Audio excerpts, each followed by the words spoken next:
everyone, my name is Sarah and this is Sarah in God's Time. Thank you for joining me again this week. I am a little bit late. We had some technical difficulties again, new computer, new ways of doing this devotional for you guys and for me. So I am going to jump right in.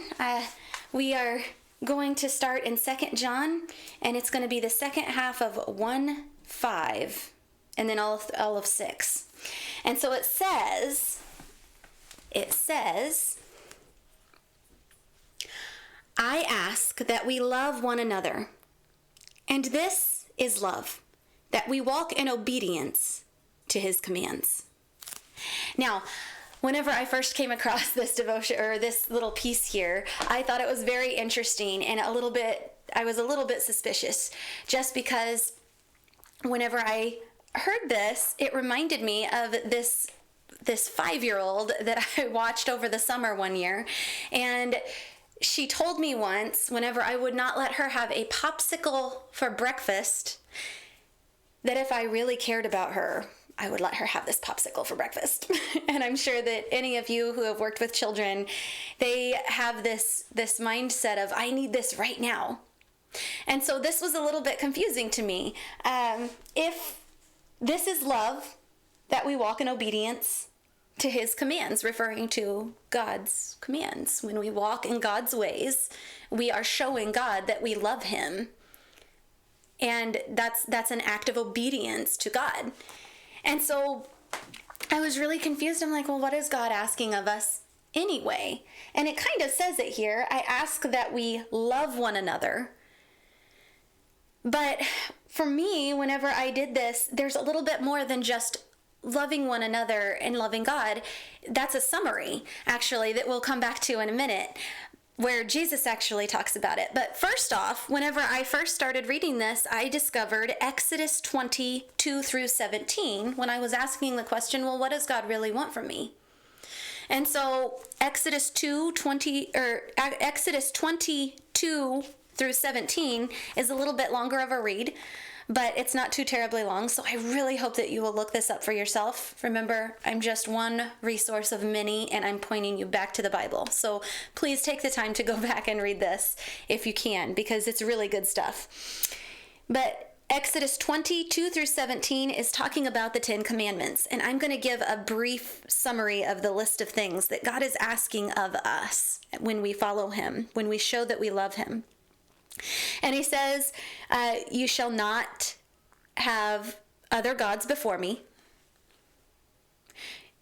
You shall not make idols. You shall not take the name of the Lord your God in vain. You shall remember the Sabbath day to keep it holy. You should honor your father and your mother. And then the last are ones that are just you shall not. You shall not murder, commit adultery, steal, bear false witness against your neighbor, or covet. So, it came to mind whenever I read those, another person who basically said, these are all commandments that are supposed to make your life better. And one of the things he says, he goes, yeah, God kind of thought that it would be nice if we didn't kill each other, referring to the commandment here on not murdering. So yeah, it would kind of be nice if we didn't go around murdering each other. So these commandments are ones that are helping us to become better people for those around us and for ourselves as we love God and trust in him. Now, these seemed like a lot for me. So I was looking at all this list and I'm thinking, wow, there's so many of them. Then I started asking about how to live this out. And I came across Matthew 22, 37 through 40, where a similar question is asked. And Jesus himself, it says Jesus replied with this answer. Jesus replied, love the Lord your God with all your heart, with all your soul, and with all your mind. This is the first and greatest commandment. And the second is like it. Love your neighbor as yourself. All the law and the prophets hang on these two commandments. So he gives this great summary of these 10 commandments of the things that we should be doing in this really short little passage here in Matthew, where he says basically, love God and love your neighbor. And if you look at those 10 commandments, you can actually go back and you can classify them, you can categorize them under one of those two sections. You shall not have other gods before me, or make idols, or use the Lord's name in vain. And you should remember the Sabbath day. Those are all things that we can do to love God, to honor him in how we live our lives. When we do those things, it helps us to become better people, because we're focusing on him. We're focusing on the things that he wants. We're living a life that we were intended to live from the start. Because he designed us, he knows the best way for us to live this life. And this is a part of it. So, for example, when you remember the Sabbath day to keep it holy, the Sabbath day is a day of rest. It's a day to remember all the good that we have in life and God's presence with us. It's a day of worship of him, of God. And when we put him first in our lives, we can move forward with his strength throughout the rest of the week. So those are kind of honoring God. So love the Lord your God with all your, love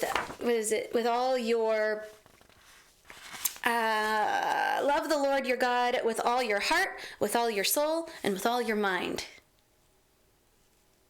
Then we move on to the next pieces, which is all about relationships, which is what Jesus talks about moving forward. And he says, love your neighbor as yourself. So when you honor your father and mother, whenever you don't do these other things like murder or adultery or stealing or false witness or coveting, then you're showing love towards your neighbor.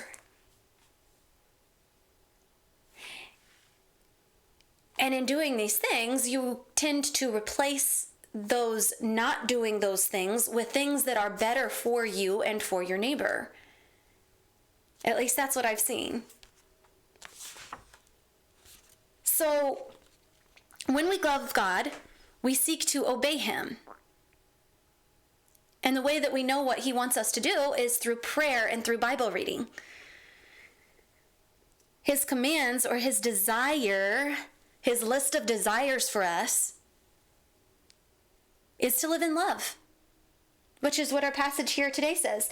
It says, I ask that we love one another. And you can find that theme throughout the Bible. God's love for us and his desire for us to love him in return and to love those around us. So he wishes for us to love him since we are his creation. He loves us and desires for us to love him in return. And if we love him, we will wish to please him in our actions, in our words, in our thoughts.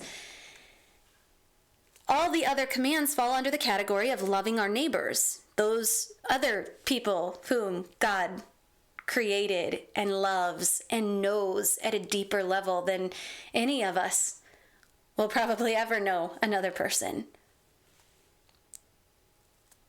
And so this passage here that was so confusing to me at first, the one that I was kind of skeptical of, and this is love, that we walk in obedience to his commands. These commands that he's given us are for our benefit and for the benefit of those around us. And I've talked about the confusion also that I had with the words good and father being in the same sentence, but this truly is. Our God is like a truly good father who has nothing but our best interest in mind. So he gave us these commands so that we could live the best life that we have, the best life that we could live in this broken world. I hope that this was a good reminder for you, or maybe that it has sparked some interest or some curiosity. I really hope that you will seek out what God has to tell you in these verses and in this theme. And if you would like to hear other verses similar to this, other devotionals like this, you can find me on Spotify. You can find me on YouTube. You can Google search me. I have my webpage, sarahandgodstime.com. You can look that up. You can find a little bit more about me and about my passion for spreading the word to anyone who will listen, and also about getting your questions. I'm really excited to hear some of your questions that you guys have. Please, please, please email me those questions. Or send me your prayer requests. You can do both of those things, sending me questions or prayer requests on my webpage. Again, that's sarahandgodstime.com. And I will be continuing to pray for you all as I go throughout this devotional throughout this next week. And also, I believe that's it. That's all I have for you today. So I hope that you have a wonderful week, and I look forward to seeing you again next week. Thanks, guys.